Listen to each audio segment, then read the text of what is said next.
Hello, everyone. Thank you for joining us today. My name is Thomas Cope. I'm the Chief Security Officer at NextDLP, and Chris Denbigh-White is joining us from our Customer Success team. And we are talking today about joiners, movers, and leavers, and as both the employee and the employer, things to be concerned about and things to talk about. Chris, let me hand over to you.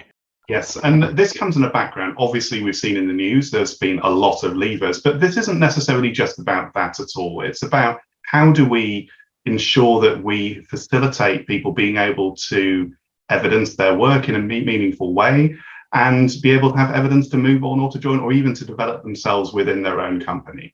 So these are some of the things that we're going to chat with Tom today around how we should handle data in these circumstances and what those kind of things mean.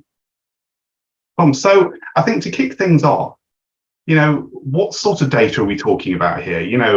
It's very easy to say sensitive data, but kind of what are some of the things that spring to your mind when you think, what sort of data are we speaking about? It can be a very wide variety of things. I think what probably is first of mind is intellectual property within an organization. We're talking about client lists, obviously source code, but it can be little internal things, strategic directions of the company. What are their Q1 or Q2 financial goals? There's a very wide spread of data that could be up for grabs here. So people aren't necessarily, what you're saying is kind of wanting to steal this data. They're not data thieves, so to speak. But when we talk about movers, joiners, and leavers, these are people that have worked with this data for their entire time during a company, and they're seeking to tease out evidences of, their successes and their, what they've contributed to the company, things like portfolios and things like this. So, these can be sensitive bits of data. But how can we kind of ensure that we facilitate employees to be able to develop whilst protecting the data? What are some ways in which companies can work to do this, Tom? Yeah, at the end of the day, the security team doesn't want to throw up walls and make these things impossible. The security team needs to work with the organization to give people the tools to be able to pick up all the good work that they did at their company and then move it on to the next role. And that really starts with putting policies and procedures in place around kind of your document control policy for labeling data as confidential, putting down documentation of what is considered sensitive information within a business, and then providing people with clear instructions of, okay, we can't go into exact financial information, but we can talk about or anonymize that data. So instead of saying we worked particularly with these clients, you can say we worked with the top X banks or something like that. And it's about giving people the ability to move that data forwards with them without compromising the business's goals. Another example is you can anonymize numbers, so then you can talk about percentages or multiples. You grew the revenue by 200%. And it's about putting together that documentation within the business and communicating that to employees to give them an understanding of what they can and cannot do, and maybe even introduce a document review process. And the security team needs to be there to direct people in this way.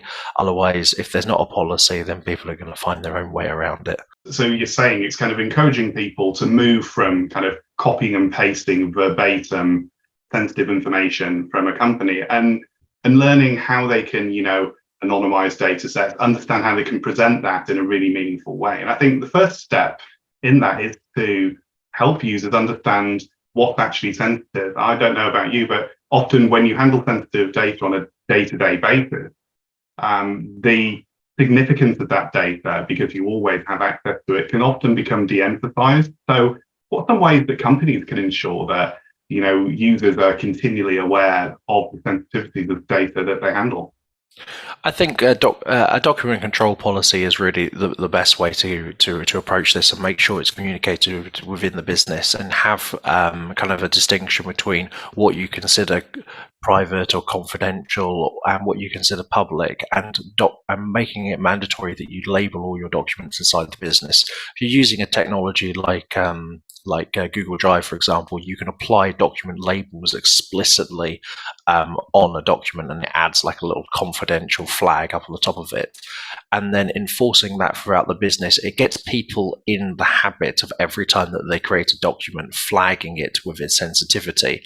And then that then feeds back to the people using the document of when they go to open it for the first time, they see the headers and the footers and they go, oh, okay, I should be a little bit careful with this one. I need to refer back to the policy to see how I can handle that document. I suppose that can be sometimes, I totally get what you're saying, and that makes perfect sense, but sometimes that can maybe a little bit too rigid, because the sensitivity of a document may change over its lifespan based on its age and things. So I think, I totally agree with what you're saying there, but I think that those technologies used to identify and kind of tag or identify to the user how sensitive documents are, I think they need to be agile enough to kind of work along the lifespan of the document. When we talk about lifespans as well, we started this with joiners, movers and leavers. So this education of users that you mentioned, helping users understand how to look after data, where does that take place? Is that something that's kind of onboarding, offboarding? What are your thoughts on that, Tom?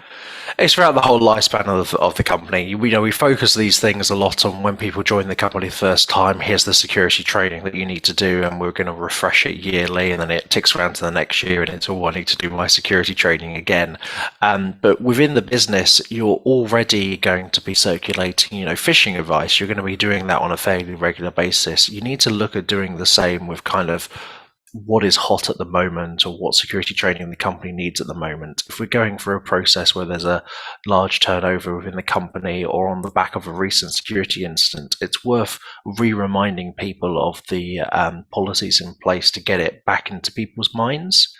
And it also kind of falls into you in the security doing your due diligence around asset management and data control, both in like the physical assets of the employees have taken into the business or are using on a day-to-day, but also, those soft assets. Where is your data stored? How is it stored? Get that understanding of where confidential data is within your business, and then providing education to employees about, if data is stored here, it should be treated this way, etc. Absolutely. And we've spoken a lot about data controls on behalf of the company as well. But I think the flip side of this coin really is giving users of this data the reassurance that there are certain circumstances they can use this data to work in portfolios and resumes and curriculum vitae. It's just about helping them to understand the appropriate phrasing and the appropriate sanitization of that data to do so, because companies can't, restrict the progression of employees. They need to be able to evidence their work, but it's about doing it in a safe way, right?